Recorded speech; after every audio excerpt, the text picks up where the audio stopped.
नमस्कार दोस्तों, स्वागत है आपका आज की फटाफट बड़ी खबरों में। आज की बड़ी खबरों में आप जानेंगे देश दुनिया की सभी बड़ी खबरें। जी हां दोस्तों, एसबीआई का सीनियर सिटीजन्स को खास तोहफा, इस स्कीम को दिसंबर तक बढ़ाया गया है।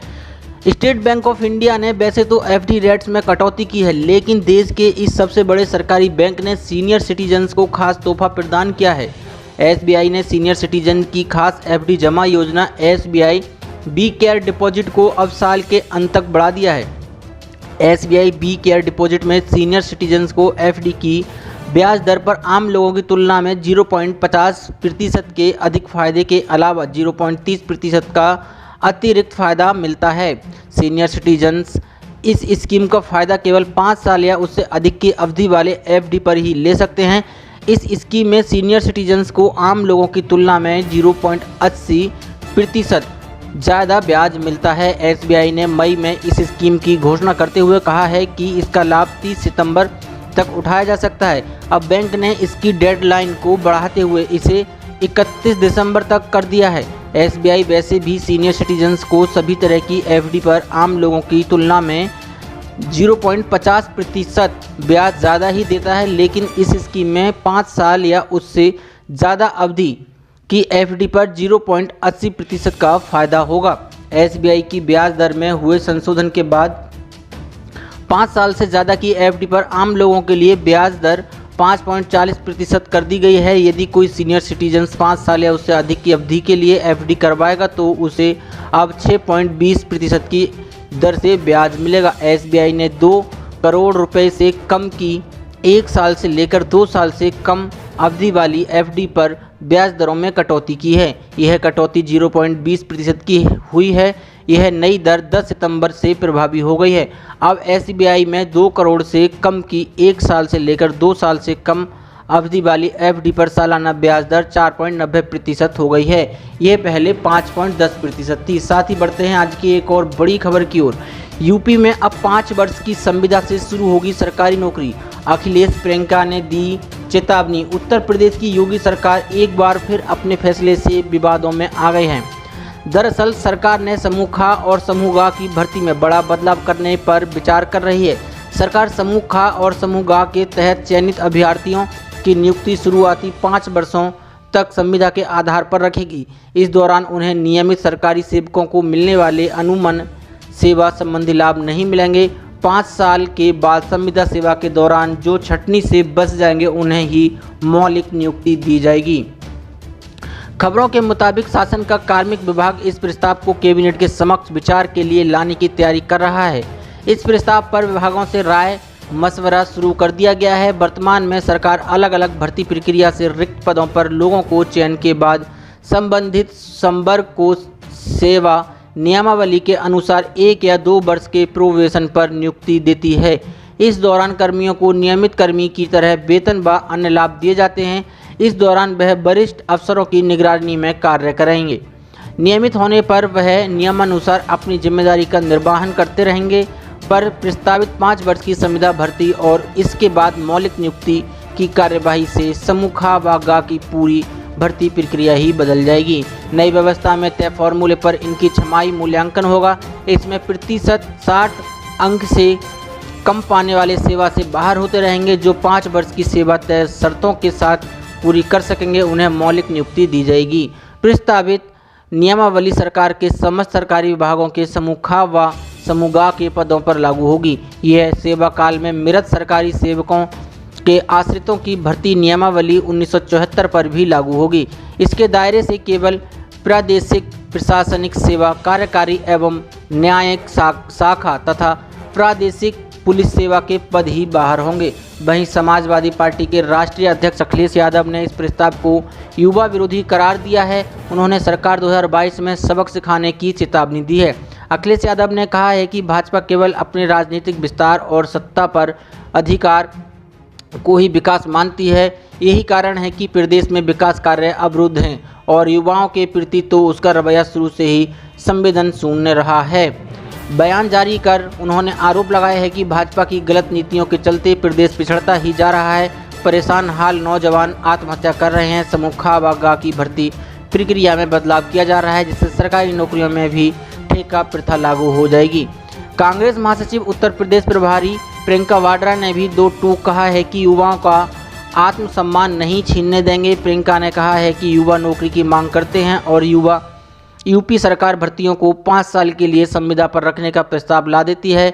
ये जल्ले पर नमक छिड़ककर युवाओं को चुनौती दी जा रही है। गुजरात में यही फिक्स पे सिस्टम है, बरसों से सैलरी नहीं बढ़ती, परमानेंट नहीं करते, युवाओं का आत्मसम्मान नहीं छीनने देंगे। साथ ही बढ़ते हैं आज की एक और बड़ी खबर की ओर। पीएम मोदी पर राहुल गांधी का वार, कहा अहंकार में आकर लॉकडाउन का लिया था फैसला। जी हां, कांग्रेस नेता राहुल गांधी कोरोना संकट को लेकर प्रधानमंत्री नरेंद्र मोदी को आड़े हाथ लिया है। संसद का मानसून सत्र शुरू होने से ठीक पहले उन्होंने कहा कि कोरोना संक्रमण के आंकड़े इस हफ्ते 50 लाख और एक्टिव केस 10 लाख पार हो जाएंगे। वायनाड से लोकसभा सांसद ने एक ट्वीट में इसके लिए अनियोजित लॉकडाउन को जिम्मेदारी ठहराया है। उन्होंने ये भी कहा है कि यह लॉकडाउन पीएम मोदी ने अहंकार की वजह से किया। राहुल ने लिखा, अनियोजित लॉकडाउन एक व्यक्ति के अहंकार की देन है जिससे कोरोना देश भर में फैल गया। कांग्रेस नेता ने तंज कसते हुए कहा कि मोदी सरकार ने कहा आत्मनिर्भर बनिए, यानी अपनी जान खुद ही बचा लीजिए, क्योंकि पीएम मोदी मोर के साथ व्यस्त हैं। जानकारी के अनुसार राहुल गांधी संसद के मानसून सत्र के शुरुआती दिनों में हिस्सा नहीं लेंगे। वह अपनी मां और कांग्रेस की अंतरिम अध्यक्ष सोनिया गांधी के साथ विदेश गए हैं। कांग्रेस की ओर से जारी बयान के अनुसार सोनिया अपने सालाना मेडिकल के चेकअप के लिए विदेश गई हैं। राहुल भी उनके साथ ही हैं। सोनिया करीब 2 हफ्ते विदेश में रह सकती हैं। ऐसे में वह संसद के आधे मानसून सत्र में हिस्सा नहीं ले पाएंगी। राहुल के 1-2 दिन में लौट आने की संभावना है। साथ ही बढ़ते हैं आज की एक और बड़ी खबर की ओर। पेट्रोल और डीजल के दामों में आई गिरावट। जी हां, इंटरनेशनल मार्केट में कच्चे तेल के दामों में आ रही गिरावट का असर सोमवार को पेट्रोल और डीजल पर भी पड़ा। यही वजह है कि तेल कंपनियों ने आज पेट्रोल और डीजल के दामों में 14 और 15 पैसे की गिरावट की है। वहीं दिल्ली में आज पेट्रोल के दाम घटकर 81.72 रुपये और डीजल 72.78 रुपये प्रति लीटर पर आ गए हैं। इसका फ़ायदा आम आदमी को पूरी तरह से मिल सकेगा। दरअसल सोमवार को पेट्रोल और डीजल की बात करें तो आज पेट्रोल के दामों में 14 पैसे और डीजल के दामों में 15 पैसे की कटौती दर्ज की गई है। वहीं दिल्ली में पेट्रोल के दाम 81.72 रुपये प्रति लीटर और डीजल के दाम 72.78 रुपये प्रति लीटर हैं। मुंबई में पेट्रोल की कीमत 88.38 रुपये प्रति लीटर और डीजल के दाम 79.29 रुपये प्रति लीटर हैं। इसके साथ ही कोलकाता में पेट्रोल के दाम 83.23 रुपये प्रति लीटर और डीजल के दाम 76.28 रुपये प्रति लीटर हैं। चेन्नई में पेट्रोल के दाम 84.70 रुपये प्रति लीटर हैं और डीजल 78.12 रुपये प्रति लीटर पर है। डीजल के भाव हर दिन बदलते हैं। यहाँ दाम हर दिन सुबह 6 बजे अपडेट हो जाते हैं। पेट्रोल डीजल का रेट आप SMS के जरिए भी जान सकते हैं। साथ ही बढ़ते हैं आज की बड़ी खबर की ओर। LIC की इस पॉलिसी में एक प्रीमियम भरकर हर महीने पाएँ 10,000 रुपये पेंशन, जिंदगी भर खाते में आएंगे पैसे। रिटायरमेंट के बाद सोर्स ऑफ इनकम बेहद ही सीमित रह जाते हैं या फिर होते ही नहीं हैं। ऐसे में पेंशन ही एकमात्र और बेहतरीन विकल्प बचता है। अगर आप सही समय पर निवेश कर अपने रिटायरमेंट के बाद की ज़िंदगी आर्थिक तौर पर आराम से जीना चाहते हैं तो पेंशन पॉलिसी में निवेश कर सकते हैं। LIC ग्राहकों को अलग अलग तरह ही पॉलिसी ऑफर करती है।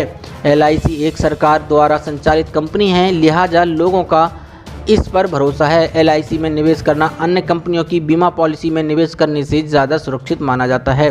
नौकरी पेशा लोगों को अक्सर नौकरी के बाद यानी रिटायरमेंट के बाद किस तरह जीवन यापन होगा, इसकी चिंता सताए रखती है। रिटायरमेंट के बाद सोर्स ऑफ इनकम के बेहद ही सीमित रह जाते हैं या फिर होते ही नहीं हैं। ऐसे में पेंशन ही एकमात्र और बेहतरीन विकल्प बचता है। अगर आप सही समय पर निवेश कर अपने रिटायरमेंट के बाद की ज़िंदगी आर्थिक तौर पर आराम से जीना चाहते हैं तो पेंशन पॉलिसी में निवेश कर सकते हैं। LIC ग्राहकों को पेंशन पॉलिसी भी मुहैया कराती है। खास बात यह है कि LIC की पेंशन पॉलिसी के तहत आप एक बार निवेश कर तुरंत पेंशन का लाभ ले सकते हैं। इस पॉलिसी का नाम जीवन शांति है। पॉलिसी के तहत सिर्फ एक बार निवेश करने पर आपको तुरंत से पेंशन मिलना शुरू हो जाती है। आप तुरंत पेंशन ना लेना चाहें तो इसे 5, 10, 15 या 20 साल बाद शुरू करा सकते हैं। पॉलिसी में निवेश की ये हैं शर्तें। उम्र न्यूनतम 30 वर्ष और अधिकतम 85 वर्ष होनी चाहिए। सम एश्योर्ड न्यूनतम सम एश्योर्ड 1.5 लाख रुपये तो वहीं अधिकतम की सीमा नहीं है। लोन पेंशन शुरू होने के 1 वर्ष बाद लोन सुविधा और इसे सरेंडर पेंशन शुरू होने के 3 महीने बाद पॉलिसी सरेंडर की जा सकती है। इमीडिएट का मतलब है कि पॉलिसी लेने के तुरंत बाद ही पेंशन, तो वहीं डेफर्ड एन्युटी का मतलब है पॉलिसी लेने के कुछ समय 5, 7, 10, 15, 20 साल बाद पेंशन का भुगतान। तुरंत पेंशन पाने के लिए पॉलिसी धारक की अधिकतम उम्र 85 साल होनी चाहिए। साथ ही बढ़ते हैं आज की एक और बड़ी खबर की ओर। सरकारी कर्मचारियों को कोरोना संकट के बीच इन सरकारी कर्मचारियों को होगा बम्पर फायदा। 7th पे कमीशन के तहत एक ही किस्त में होगा सैलरी का भुगतान। जी हां, कोरोना संकट के बीच इन महाराष्ट्र के सरकारी कर्मचारियों को 7वें वेतनमान के तहत बम्पर फायदा मिलेगा। दरअसल महाराष्ट्र के सरकारी कर्मचारियों को 7वें वेतनमान के तहत सितंबर महीने की सैलरी एक ही किस्त में दी जाएगी। राज्य सरकार ने कर्मचारियों की सैलरी 2 किस्तों में देने के बजाय एक ही किस्त में देने के फैसला किया है। इस संबंध में सरकार की तरफ से एक प्रेस रिलीज भी जारी की गई है। इससे पहले सरकार ने राज्य के कर्मचारियों की अगस्त महीने की सैलरी एक ही किस्त में जारी कर दी थी। मालूम हो कि कोरोना संकट के चलते सरकार के वित्तीय कोष में काफ़ी कमी आई है। इसी वजह से कयास लगाए जा रहे थे कि सरकार अप्रैल महीने की सैलरी 2 किस्तों में दे सकती थी। बता दें कि महाराष्ट्र सरकार की तरफ से सरकारी कर्मचारियों के सितंबर महीने की सैलरी की दूसरी किस्त और अगस्त महीने की पहली किस्त एक साथ देने पर विचार किया जा रहा था, लेकिन अब सरकार ने फैसला किया है कि अगस्त महीने की सैलरी एक किस्त में दी जाएगी। उद्धव ठाकरे सरकार ने प्रेस रिलीज ने कहा है कि अलग अलग किस्त बनाने के चलते प्रशासनिक मशीनरी और खजाने पर प्रत्येक 15 दिन में पे चेक जारी करने का बोझ पड़ रहा था। ऐसे में अब वेतन एक बार में ही देने का फैसला किया गया है। ऐसी बड़ी खबरों को देखने के लिए हमारे चैनल को सब्सक्राइब करें और इस वीडियो को लाइक शेयर जरूर करें। धन्यवाद।